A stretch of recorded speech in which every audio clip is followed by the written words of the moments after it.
Cleanliness is a vital aspect in how we operate, but now we need to make it front and centre. With events on hold and food and beverage limited, a safe stay in our hotel rooms is what we have to offer a mainly domestic market.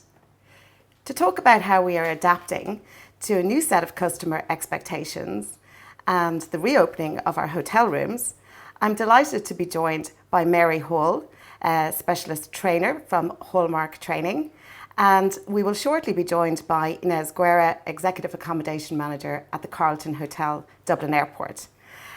Welcome, Mary. It's so lovely to see you. Tell me, how are you? How are you and what have you been doing during lockdown? I'm very well, thank you. What have I been doing during lockdown? I didn't do all of the things that I said to myself and promised myself I would do, but I've probably never walked or cycled as much in my life. And professionally, I have been reading and studying what the hotels internationally and nationally are doing to reopen. I have learned how to Zoom. I have attended a couple of international Zoom meetings, and I have watched many national webinars, including your own, Micheline. Congratulations, you've had some fantastic guests on. They were all very informative. Thank you for that. Oh, thank you, Mary. It's very encouraging. We have indeed had some great conversations, and today will be no different. By now, Mary, we've read the Fall to Ireland guidelines, and there are good templates in there. However, the feedback I have is that the work required to do the risk assessment across the guest journey and for staff coming back could be unmanageable for smaller properties. Is it a gigantic task? Firstly, Micheline, I'd like to congratulate Fall to Ireland. I think they have done Trojan work in the amount of preparation that they have done and presenting the reports and supports that they have for the industry throughout the pandemic. I know I'm biased, but credit where it's due. I'm not going to say that the reopening protocols make for pleasant or easy reading. They don't. The job has been made more onerous, I guess, by the amount of links that they have offered. But, and it's a very big but, those checklists, templates and guidelines really mean that Fall to Ireland have done the heavy lifting for the industry. And it means that the industry can focus on their reopening and on welcoming guests to a safe environment. Is it a gigantic task? Nothing about this pandemic has been easy, and reopening is going to be no different. But it's not insurmountable. We're a very resilient industry. We'll get there, we'll survive, and in a very short time, I guess, we will once again thrive. I agree with you, Mary. It has been a heavy workload for our accommodation sector. And I had a comment in from Bianca, hello Bianca, from the Herbert Park Hotel. And she's asking, where do we draw the line between being a hotel or a medical facility and maintain that 4-star feel where staff and guests feel safe, but not falling into a hospital standard look? I mean, these are very challenging customer relationship issues, Mary, aren't they? Yes, but I think that really, unless you have come from Mars, guests know what to expect. And yes, we have to make sure that, and I was speaking to somebody last night, that we are keeping our guests safe while being very conscious that this is not a hospital. Yes. And it is a very fine line. It'll be interesting to see how well the industry walk that line. But I think most of them are doing fairly well. Oh, we're joined by Ines. I'm absolutely delighted. Now, just 1 second and I'll let her in here. We were chatting and then we lost her. Isn't that right, Mary? Nothing like a technical hitch. Sure, there isn't. Absolutely nothing like it. I think it happens on Sky News, so I'm safe enough. Welcome back, Ines. That's no problem at all. It's good to see you again. Ines, how are you? What have you been doing during lockdown? Tell me, how have you been? Well, I was probably one of the lucky ones that I was working. The Carlton is still open for essential workers. So it was all an experience. I have a very trained managers, one of the best reception managers making beds and dusting, and the conference banqueting manager as well. And I even learned how to drive the shuttle bus. You're driving a bus, Ines. So I was able to bring few passengers, a few of the pilots to the airport and back. So it was so an experience. After all this time saying, no, me, I will not drive, and I have to do it, no options. Very multi-skilled, Ines. I'm hugely impressed. Ines, looking at the advice on the Irish Accommodation Services website, it's talking about, read the guidelines, do the risk assessment, update your SOPs, communicate with your suppliers, and organise team briefings and training sessions. Mary and I were just talking about the heavy workload for anyone reopening this week. Tell me, what stage are you at in the Carlton Hotel?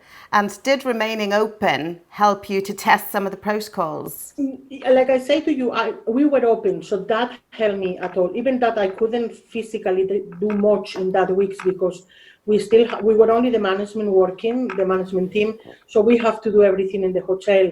But at least my mind was already in what we need to do to open. I was able to contact suppliers, to put things already in place.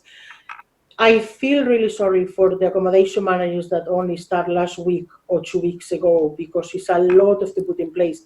Plus the signage was going to the floor. It's like you were already living that atmosphere that we are starting. Everybody started living today. It was in my advantage to be here, and at least to have the to-do list for when I've got the time to start doing things. This is what we need to change. Are you hearing anecdotally, Ines, among your members that many people only came back in the last few days? Yeah, I know a few, because we sent our guidance probably 2 months ago, and I noticed that many didn't got any reply. So I thought probably it's because they are not working, and there were even few that only start last Monday. So that gives them only 5 days to actually put everything together in place. What I thought, myself, I remember the assistant manager came back a month ago, and it took a little while to realize what is going to be now. So the staff need a little bit of time for them to adjust it to the new changes. And Mary, I was speaking with a hotel owner last week, and he told me that they're treating every room as a COVID room, and that after spraying the room, it's left for an hour, stripped, then cleaned, then sanitised, and finally sealed. Mary, what's your understanding of best practice? I have read similar precautions that hotels are taking both nationally and throughout the world. As I said to you, I spent quite a bit of time studying what the international hotels were doing.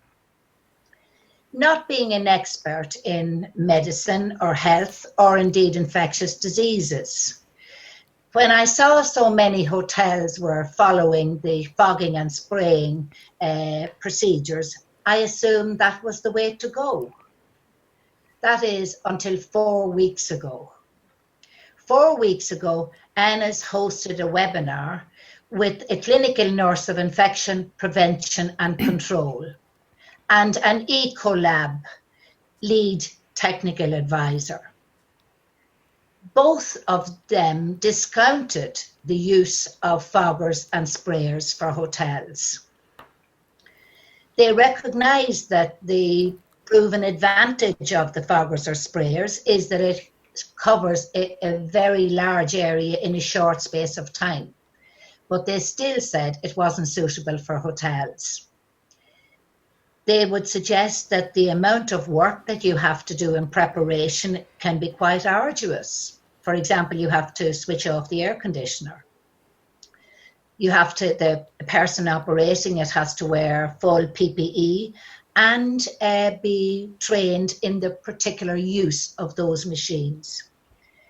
In addition, they're not suitable for our mattresses and pillows, and they leave streaks. And while streaks can be acceptable in a hospital situation, they probably wouldn't be accepted in our hotel situation.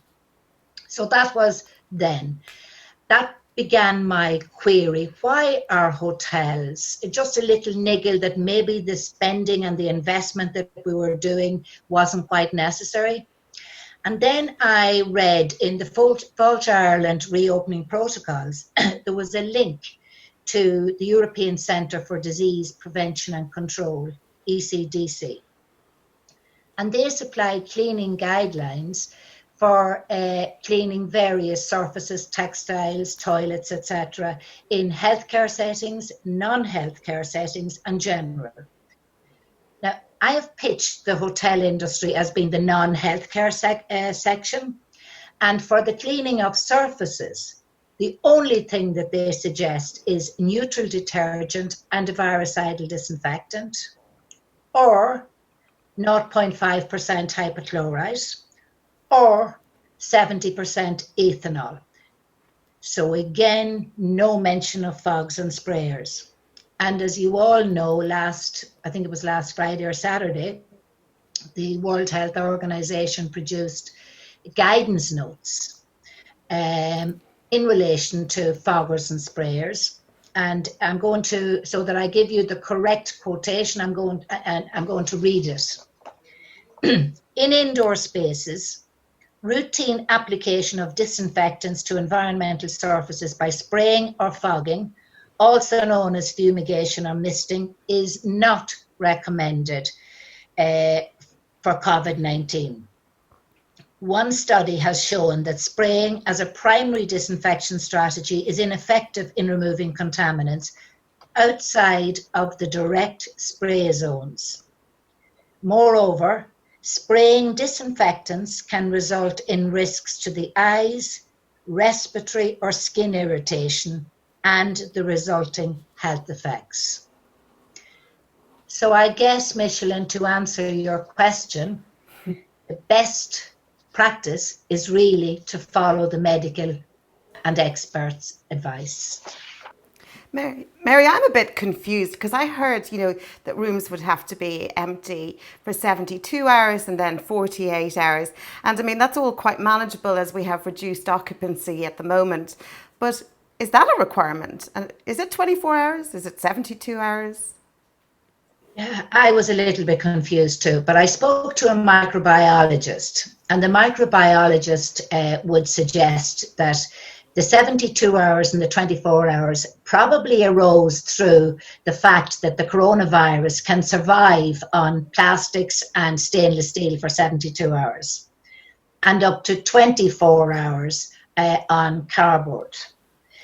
The microbiologist would say that there's absolutely no reason why those rooms cannot be cleaned as long as the person cleaning the room takes precautions.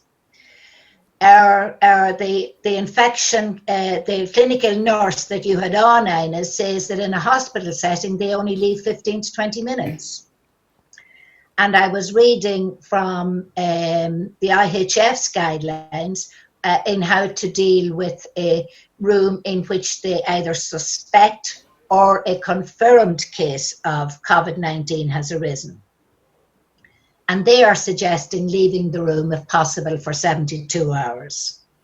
However, I am assuming that in that case, it's purely because they probably have the facility or the freedom to do so because of their occupancy figures, but also that it's because they are overly concerned about the accommodation or room attendant. It's in their interest that they're doing it rather than medical reasons.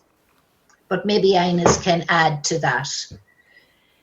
Well, I am aware that I will say a lot of hotels bought already foggers and electrostatic sprayers, and following the notes on Friday, my own advice will be to, if they are using them, first of all, to check what components has the chemical, because there is 3 chemicals that definitely they can have. One of them is chlorine.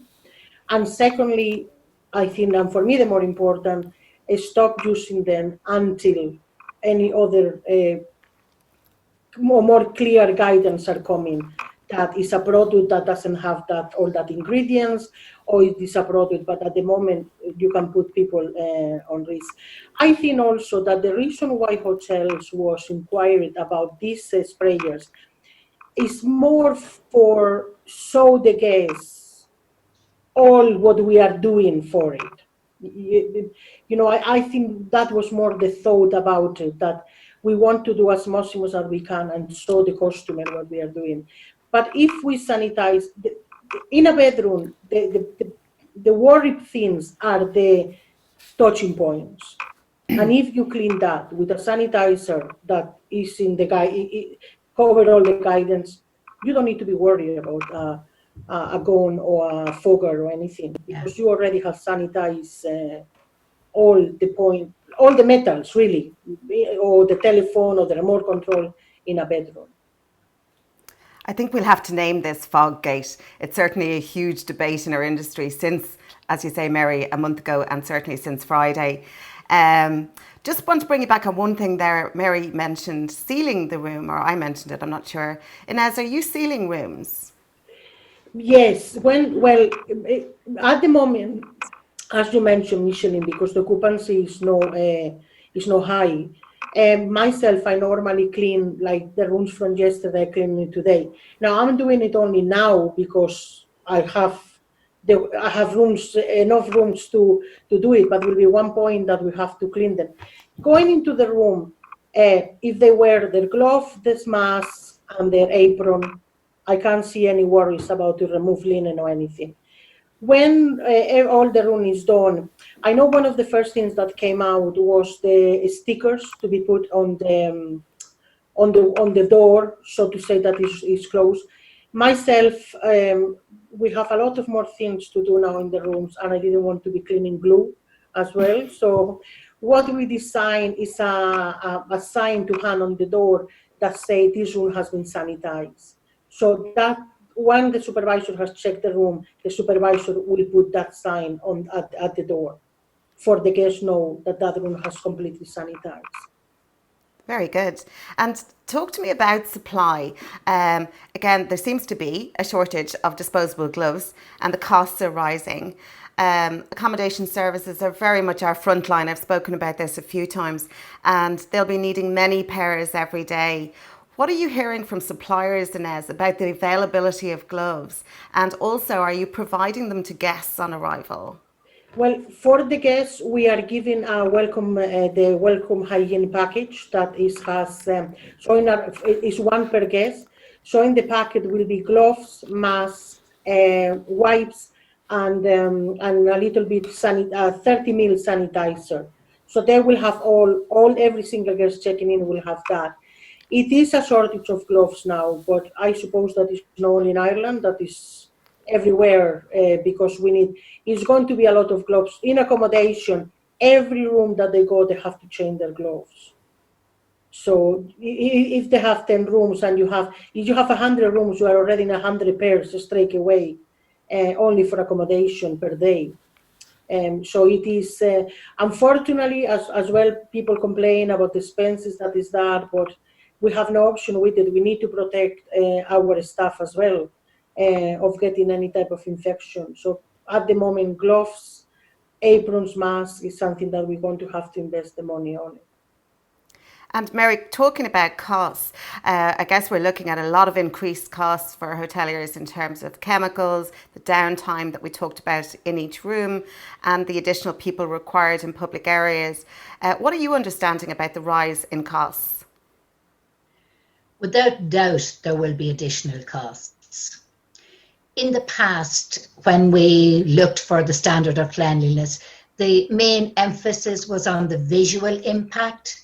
As long as something looked clean, touched clean, it was assumed that it was clean.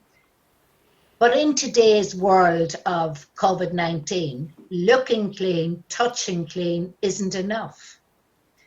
We have to make sure that all of the touch points are hygienically clean or contaminant free. That will, without a doubt, reduce the number of rooms that house assistants or room attendants can do. Even the fact that it'll take them a little bit of time because the whole procedure has changed. So without a doubt, it will impact on staff room ratios. And in some cases, that's not a bad thing. Just before COVID-19, I was doing a lot of training with accommodation personnel and before the lockdown. And I was horrified to discover that there were hotels, a few admittedly, who expected their staff to service and to clean 30 bedrooms in a day, 30 stay rooms.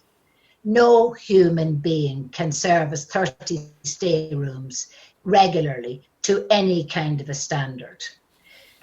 And at the end of the day, all house assistants want to do is a good job. All room attendants want to do is a good job. And that's not possible if they're doing 30 rooms. But however, if you look at the fact that we have already said that the procedure is going to be slowed down, in addition, or the new procedure and the emphasis is, as I said in the past, for example, if I washed a door yesterday and that room was a departure today, unless there was visible stains, I didn't have to do that door. Now, whether there are visible stains or not, that door still has to be washed. So the increase in the work, it really is colossal. In addition to that, when you take it that the house assistant has to unpack the trolley, clean the trolley, disinfect it, disinfect the vacuum cleaner, the caddies, the containers. So the amount of work, absolutely, it'll make a great impact on the labour costs. And at the end of the day, as I said, house assistants really want to do a good job. And if there are any accommodation personnel listening, I'd like to shout out to them and say, keep up the good work. Well done. You're needed like you've never been needed before. It's very true, Mary. Ines, I see you nodding in agreement there about the serviced rooms on request. The Shelburne are on request only for stayover rooms to reduce the number of associates going in and out of any one room. How are you handling stayovers at the Carlton? We have, for example, we have long stays that normally we will have them with the pilots, for example. So we have designed another different sign, and reception will explain the long stays at reception. They have the sign in reception, and the sign say, please don't enter this room during my stay. So reception will explain to the guests, if you don't wish anyone to go into your room during your stay, please put this sign at your door. So we know that they don't want anything. If they don't, say for example, if they stay for a week, for 5 days, we normally will go and we service the room in day 3. And for me, if you have all your PPE, I can't see the difference to clean the room. Now, if they want, we have a guest that he said, can I get something, or can I empty my bins or something like that? Again, we will get the full PPE, gloves, masks, and an apron, and we'll go and empty the bins. So obviously we will ask the guests if he can please leave the room when we are doing it, but we will do it the same way. Mary, excuse me, Mary, you have trained thousands of managers and supervisors in accommodation services across all grades of hotels. And my question to you is around the guest experience. I'm thinking, how we were known for the human touch, and now we want to be known for no touch at all. And I heard from Romy Joy, Executive Accommodation Manager at the Shelburne, hi Romy, that while bookings are very encouraging for them in the leisure market, the Shelburne always knew what the customer wanted. And Romy feels a little in the dark now about how to meet those expectations. So, Mary, how do we moderate the customer experience, and yet build their confidence? Tricky. Yeah, well, like I said earlier on, I think that unless the guests have come from Mars, they are aware of the precautions that people are taking, and they value that. I think if we were to go over and hug a guest that have a heart attack, I mean, they would ask us, do we not know that there is a COVID-19 and that we're meant to keep the social distance?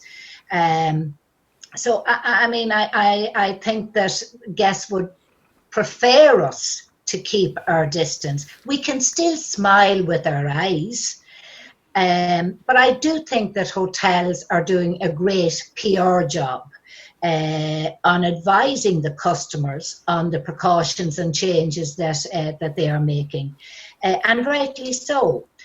Much of the extra work and precautions that we are doing, though, are unseen. This, in actual fact, means that the guest is placing a very high level of trust on the hotel, on the staff, on the procedures. So that trust has to be respected. I think that has never been more important than it is today.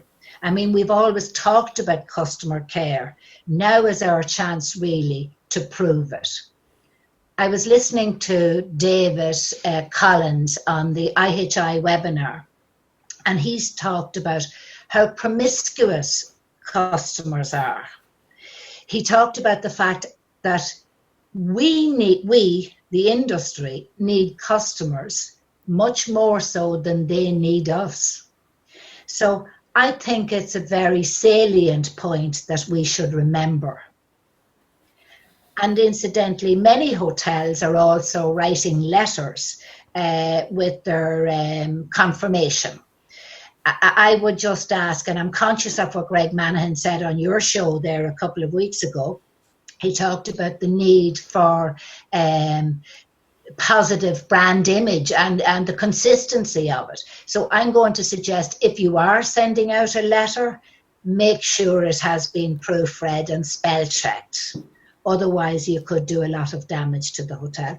And again, going back to the messages, the videos that the Delata, Hudson Bay, among many others have issued, they're all telling the guests so that there should be no surprises for the guests. But I also think those videos, what I liked about those videos in particular was a personal message from the CEO and from the various GMs saying, look, we are anxious and waiting and really looking forward to welcoming you to the hotels. And at the end of the day, that's all we want.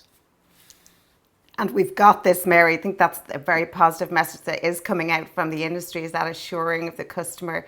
But Ines, are customers asking about your protocols before they book? Some of them they do. I will say more before, when the news came that the hotel's going to open on the 29th, phone calls start happening. And there were few phone calls to see what are you doing or what have been changed. But for my experience of the guests that we have, and even the ones coming in now today, they really want to go out and they really want to get to the normal or whatever normality we can have now. We all been in lockdown in an island. We can be able to move from the house for too long. And it's curious because we have a few meeting rooms today occupied, and we have signs in the lift, only 2 people in the lift. The first 5 that they arrive, straight into the lift, the 5, So they are out now. They don't have to be in the house anymore, and they only want to see the normal. Even all the signs in the floors and everything. We are so used now to see them in supermarkets, shopping centers and everything, that the hotels is not going to be, or the restaurants is not going to be any shock anymore for anybody, because we are used now to queue, to keep the space, to keep the distance, for a long, long time. It was surprised when we went first to the supermarket and we saw it there as well. And now it's a normal thing to do it.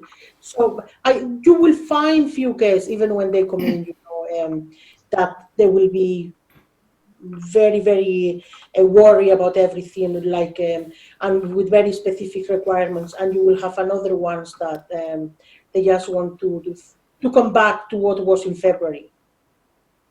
And talking about the public areas, Ines, the cleaning of touch points, doors, as you mentioned, lifts, bathrooms every hour or 2 hours. In a large ground floor area such as your own, I presume that means having additional staff on from, I believe, early morning until 11 p.m. Is that right? I used to have myself before 2 public areas because our meetings, but they will help in to clean rooms as well. From today, there is 3 public areas. So from 6:30 in the morning until 11 o'clock at night, they will be all covered. So 2, the early and the late, will be only doing the ground floor. And there will be another one that will be doing the back house. When I mean the back house, I mean like the stairs, the lobbies on the floor, the staff toilets, the changing rooms, and all these things. Now, we start today as well. It's an app that all the public areas girls and boys has with them in their mobile phone. And every time it's connecting to our one of the screens in the reception.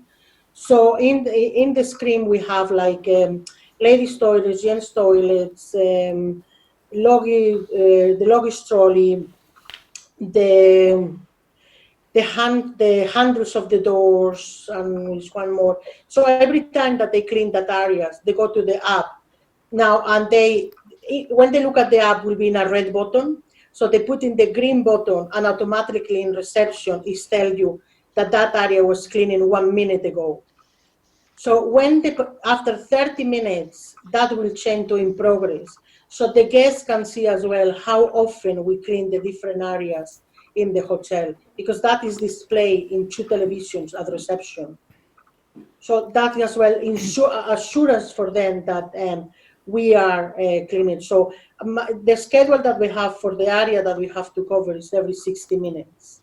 Every 60 minutes. And Romy also commented to me about having a visible sign of sanitation. They're going to have a lift host to direct people to the lift, reduce the numbers, obviously, and sanitize after each use.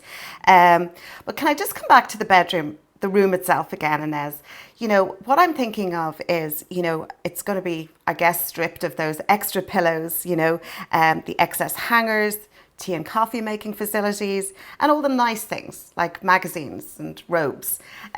What is going to be taken out of rooms? All the magazine, every paper, or if they have any information from the hotel, any brochure or flyer or anything, all of that is gone. The normal glasses are gone for plastic glasses. Myself personally, I'm leaving the tea coffee facilities. They are in a press, so they are protected only when the guests taken out, and they have to be disinfected and sanitized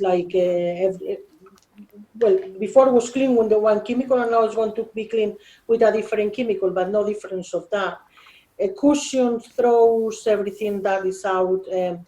In the bathroom, toiletries, or if the hotels that they have the big, the 300 ml toiletries, well, that has to be sanitized every day as part of their cleaning.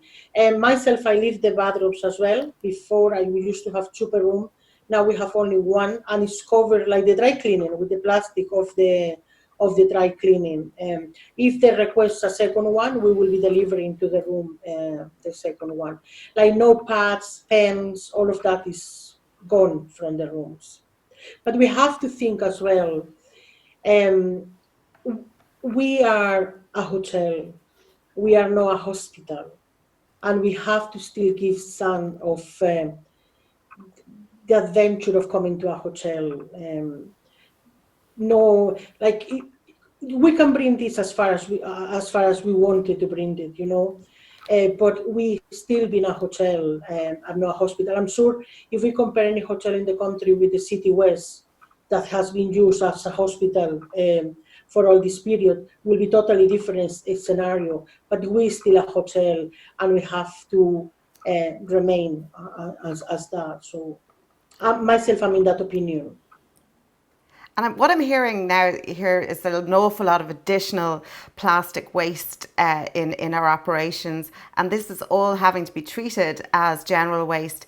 Mary, this is a very big impact on recycling. What's your prediction for this topic that we were very supportive of in our industry, and we were really making progress? Yes, I would be loath, Micheline, to ask hotels to invest in additional, more environmentally friendly initiatives at this moment. God knows they're trying to make every penny count at the moment, and they have an uphill battle in the immediate future. So I think if we have to use a little bit more plastic, that is the price that we may have to pay in the short term. Thanks, Mary. And Micheline, yeah, going to that, say for example, a mask for the staff. If you spend money to buy reusable ones that you can wash them, in the end of the day, you're going to save money. Because if you will provide the free washable masks to each staff, so that means they can bring them home as a part of the uniform, wash it as well, and bring it back. That not being using one-use mask all the time. So you're going to have a little bit of saving there as well, to your waste and also in the money that you spend, because you only spend that money once. and so you're trusting your staff members to wash their uniforms at home and their masks at a high temperature. Okay. And as president of the Irish Accommodation Institute, I know that you're communicating very strongly with members, and I'd like to just know how your members are planning to have their teams back to work in what is going to be quite a new experience for frontline accommodation workers. Have staff been available, first of all, to come back to work? A little bit of everything, Micheline. Myself, so far, I've been lucky that everyone will have called to come back, except I think one person who wanted to go off for a month, and we tell them, well, then you have to come back after your holidays, because was working 2 days and after going on holidays. But generally, the staff here has no problems to come back. But I have heard from other members that from people that they don't have babysitting, that or they don't have, because the crashes are closed or things like that, they don't have anyone who to mind the kids, or people as well. I heard a couple of hotels that they have some staff that normally suffer, very easy to get problems on the lungs with flu, cold. So obviously they try to hold them a little bit before they come back. But there is hotels where they are having difficulties to get the staff, some of the staff back. When they arrive, again, I've been very lucky, because all the excitement of today, I have had it for the last 3 months. So I've been ready. I prepared psychological already to this, because believe it or not, you have to be ready psychological to see all the changes here as well. So when the staff come, it's like, I was the only accommodation staff for 9 weeks. So for me, when they come, it's like I win the lotto, because finally I have staff with me. So when they see you like this, their attitude and their way to confront this is different as well, because they see, like in me, no fear. Well, we have done this and everybody's going to do it. And that will make the difference. If they see you that you are worried about something, you're going to worry them. But if they see you confident in the changes, even in the way, like Mary mentioned earlier, before we were cleaning, now we are disinfecting and sanitize. So you have to make them understand that as well. And so, guys, we need to be very serious on this, because we don't want somebody to get sick here, an employee or a customer. So when they understand that, it's easier. I have seen them myself. They were good before, but now they're excellent. Even in the way that they have cleaned the rooms the last week with me, or the way that they do public areas constantly now. Is the fear. That's the part that as a manager, we have to show them that it's no fear. We just want to do the same job that we were doing before, but we need to put emphasis in another part that we weren't doing it before. And Ines, are you pod working? You know, do you have dual teams? At the moment, I only have few staff. So, and they actually, funny enough, that I only have few, and they are all coming in at different times, like 6:30, 7 o'clock. But when now, myself, I will have to have two teams only because we are not a huge hotel. But if I think in our hotels, for example, that they have 300 bedrooms, and when the point came to get full, and they need probably 25 staff, they're going to have to escalate them in different times. Our procedure at the moment is when they come in, the temperature is checked and recorded for all of us. And after they wash their hands, they clock in and they go to change their uniform. So the staggered start times helps with the changing rooms and with the yes. And we need to think that they're going to use common sense as well. Like there is signs outside the changing rooms. If it's more than our changing rooms is comfortable to be 3 people with the distance. So you know, if it's 3 people in the changing room, please wait until somebody come out. You know, we have to trust them that they're going to use common sense as well. To follow the procedures. The same up to yesterday, we were having our lunch in the restaurant because we weren't many people. From today, we're going to use the canteen. So the first question I asked for the accommodation staff when they were coming in, what time we have to go for lunch or what time is our breaks. Now, at the moment, it's fine because today we are not many staff. The canteen is very big, so even if we all go at the same time, we will have distance today. So I said, but they know, and they are the first ones looking for that information and us. And so it's building confidence to have that information ready for them and a good, clear, confident answer. If a guest did contract COVID while staying in a hotel property, what does the hotel need to have in place, Ines? What are you recommending to your members? We will never know actually if the guest has the COVID or no, because the only thing we can really check here is if it has the symptoms or if it has temperature. But we need to have a room for the guest. We have 2 at the ground floor level because, you know, it's close to reception. If an ambulance has to come, they don't even need to come to reception. If they don't want, we can go to the end of the corridor and the ambulance, for example, can park outside.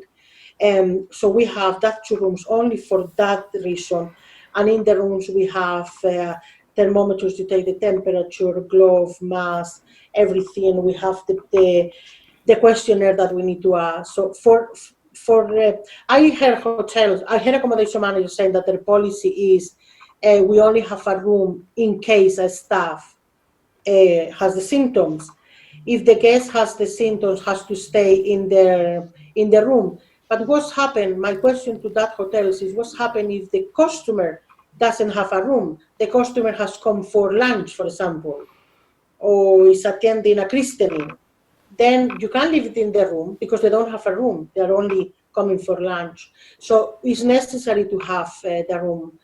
We have a COVID team and 3 team leaders, but all the managers and assistant managers has been trained in the protocol.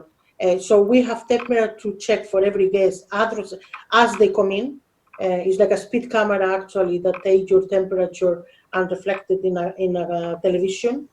If your temperature is more than 38, then a beep will happen at one television that is in reception, and they will approach the guests to sit down. If your temperature has a little bit high, wait for a few minutes, because the guest could be coming running from the bus, and that's why he has temperature. And after we take it from there, if the second time the temperature has been high as well. Thank you so much, Ines. This has been a really fast-paced discussion and we've covered so many current topics. I really want to say thank you to Mary. Thank you, Mary. And thank you, Ines. Thank you for joining me today. If any of our viewers would like to contact the Institute of Accommodation Managers, the Irish Accommodation Institute, to give it its correct title, please get in touch with me and I will forward that to you, Ines. And also, if you would like to get in touch with Mary Hall from Hallmark Training, again, pop me an email and I'll send it on. For the next couple of weeks, I'm going to take a break. But do join me on the firm Optimist when we return with more fascinating insights from our friends and our colleagues in the industry. I'll be keeping in touch on social media, but until the next time, goodbye for now. And you can roll it there, Greg.